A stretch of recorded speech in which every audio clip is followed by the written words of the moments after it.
Everybody, welcome back. This is my final COVID-19 blog, and today I want to talk about reviewing your strategic plan before hopefully we all go back to business or start going back to business next week. So this is, I suppose, targeted at a company or an organisation who has done a strategic plan recently, and I just think they really need to go back and review it. So when I say review it, I'm talking about a context analysis. So I apologise in advance.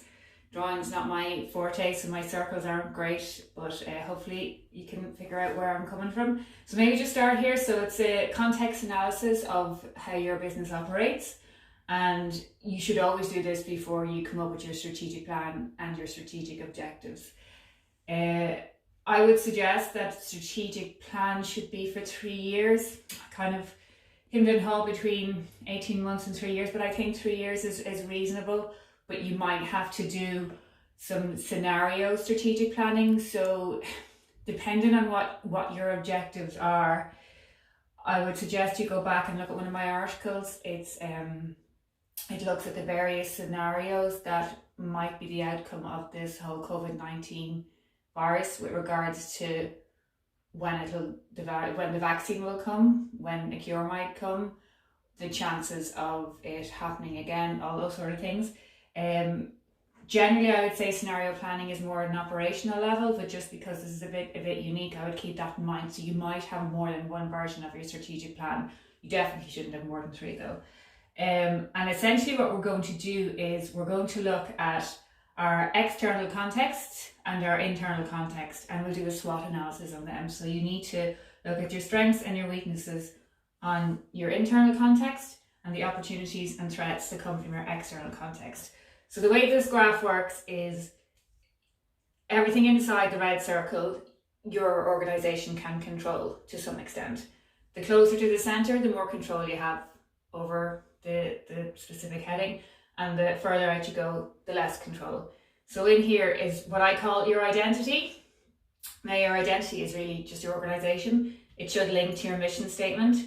You might find after doing this that your mission statement might need to be tweaked. It mightn't be relevant anymore because the context that you operate in has changed so much.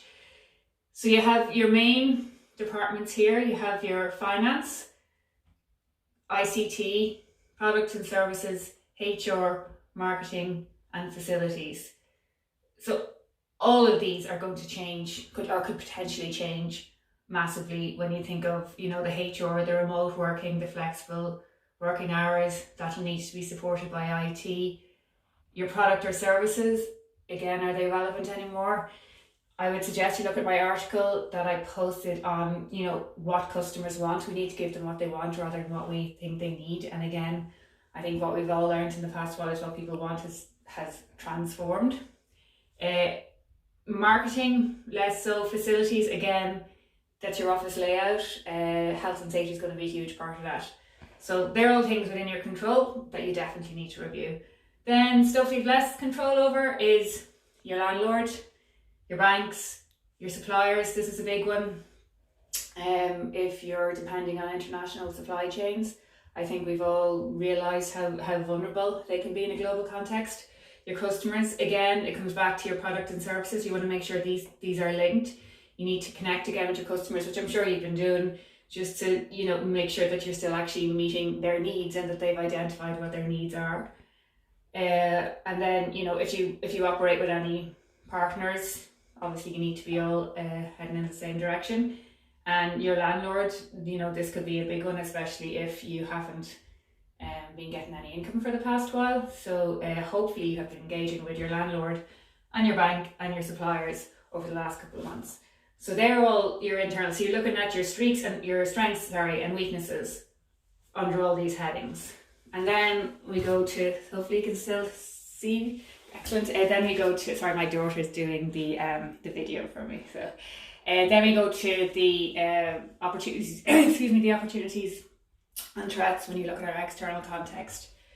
So external context involves legislation and regulation. This is going to be a biggie with the health and safety and all the COVID guidelines that are coming out that are going to be put into law and are going to come under the authority of the Health and Safety Authority.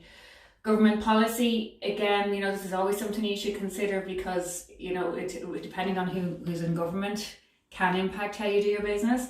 And I think now what we're really going to see is the green agenda coming on strong, and it's definitely an interesting government with a coalition that we've never seen before. The general market viability, again, if you're in the business of hospitality or doing something where people have to stand close together, that's really going to be a challenge over the next 3 years. So, you might want to look at that. And then social change, I think this has made people maybe review how they live their lives. It's hard to tell at this stage, it's kind of early. We might all just go back to our old ways as soon as this is over, but it's definitely something you need to review. The economic environment, okay, so there's talk of a recession. Everybody says it bounce back. No one knows when the bounce is going to be, how good the bounce is going to be. My own take on it is that the fundamentals in the States and in the UK aren't great. The UK largely because it was already unstable with Brexit. And I think if you're dependent on them for exports, you're going to come up with a challenge in the next couple of years. The labour market, this was more a problem, I suppose, before COVID-19 when we were at full employment. So there are certain markets, I think, where you will struggle to get labour, anything in the pharmaceutical, IT end. But again, just really you need to review it. And then social responsibility, I think this is going to become a big one, and it kind of ties into the government and it ties into the green policy. So that's it really for now. Hopefully that wasn't too long, and hopefully it was clear. And if you can freeze frame, you can take a picture. If anyone has any questions, just drop me an email. So I wish you all the very best of luck, and hopefully getting starting back to the new normal next week, and that includes me. All right, take care. Bye bye.